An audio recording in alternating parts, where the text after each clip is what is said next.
अब आगे बढ़ते हैं और आज का जो बड़ा इवेंट है वो है लोकसभा चुनाव का सेकंड फेज। 88 सीट्स यहाँ पर, इसमें कौन कौन सी सीट्स अहम हैं, इन पर बात करने के लिए नीरज जी जुड़ गए। Neeraj ji good morning. तो बताइए कहाँ कहाँ ध्यान रखना है। देखिए, एक तो पूरा केरल है आज सेकंड फेज में। टोटल 88 सीट, एक्चुअली 89 थी, एक प्रत्याशी की डेथ हो गई। हाँ।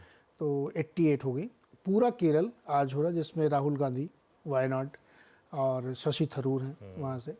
फिर जब आप नॉर्थ की तरफ आते हैं तो इसमें वेस्टर्न यूपी की 8 सीटें हैं, जिसमें हेमा मालिनी है, मेरठ से जो राम बने थे अरुण गोविल हैं वो है, प्लस मध्य प्रदेश की बहुत इंपॉर्टेंट सीटें हैं। राजस्थान की 12 सीटें, जिसमें वैभव गहलोत। तो अब चूंकि आज के बाद राजस्थान पूरा कंप्लीट हो जाएगा, पहले 13 हो चुके, आज 12, तो इसमें भी बहुत इंपॉर्टेंट है। ये एक्चुअली बॉर्डर एरिया है राजस्थान का जो, तो वहाँ पे जैसे कासवान एक बीजेपी के रिबेलियन लड़ रहे हैं, चुरू की सीट बहुत इंपॉर्टेंट है।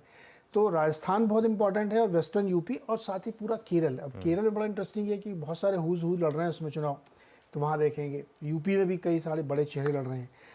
इम्पॉर्टेंट ये है कि इस फेज़ में पहले फेज़ में तो 50-50 सीटें थी 19 इलेक्शन के रिजल्ट के हिसाब से। इस बार बीजेपी की ज़्यादा हैं, तो देखना है कि ये सीटें रिटेन करते हैं, बढ़ाते हैं, या इंडिया अपनी सीटें बढ़ाने की कोशिश करता है। तो ये फेज़ काफ़ी इम्पॉर्टेंट है दोनों पार्टीज़ के लिए। और मुझे लगता है कि ये आज के बाद लगभग 40% लोकसभा चुनाव कंप्लीट हो रहा है, और मतलब 2 फेज में पता नहीं चला, लेकिन लगभग 40% सीट्स कवर हो जाएंगी 100%। देखिए, मैं एक चीज़ कहूँगा, मेरी नज़र रहेगी मेरठ पर, क्योंकि पिछले चुनाव में जो बीएसपी के उम्मीदवार थे उनसे जस्ट बीजेपी ने थोड़ी हल्के से उससे, क्योंकि और इसके लिए शायद वहाँ पे इन्होंने अपना एक तुरुप का इक्का खेला है।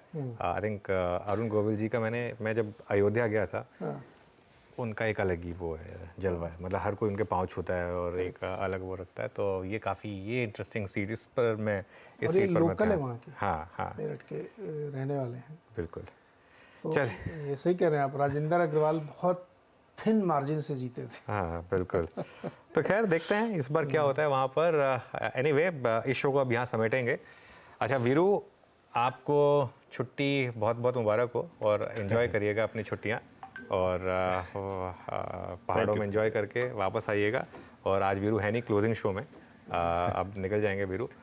तो ऑल द बेस्ट। वैसे वीरू कल से छुट्टी पे जाने वाले थे, लेकिन मैंने उनको थोड़ा रिक्वेस्ट किया कि थोड़ा एक दिन और दे के उसके बाद जाइएगा, तो वो मान गए। तो वीरू, थैंक यू और एंजॉय योर हॉलीडेज।